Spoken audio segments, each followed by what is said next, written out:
หน่วยพักสหพันธ์กรรมบาลแขวงพงศลีทาบทามบุคลากรผู้ออกสมัครรับเลือกตั้งคณะพรรคสุดที่10กองประชุมได้จัดขึ้นในตอนบ่ายของวันที่30เมษายน2025นี้หน้าที่ห้องประชุมของสหพันธ์กรรมบาลแขวง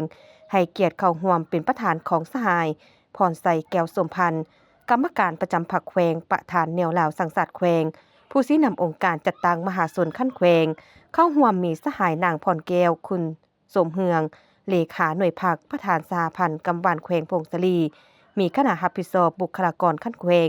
มีคณะภาคตลอดฮอดสมาชิกภาคภายในหน่วยของตนเข้าร่วมสหายเสียงสีจันทร์คำประสิทธิ์รองเลขาหน่วยภาครองประธานสหพันธ์กรรมบาลแขวงได้เสนอจุดประสงค์จากนั้น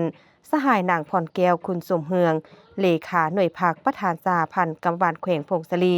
ได้มีคำเห็นกล่าวเปิดกองประชุมและรายงานย่อกงจากการจัดตั้งของหน่วยผักตน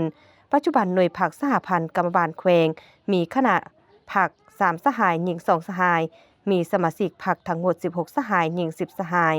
ในกองประชุมสหายพรใสแก้วสมพันธ์กรรมการประจำผักแขวงประธานแนวลาวสังกัดแขวงยังได้เผยแพร่เอกสาร4บทและเอกสารข้อห้ามของสมาชิกพรรคจากนั้น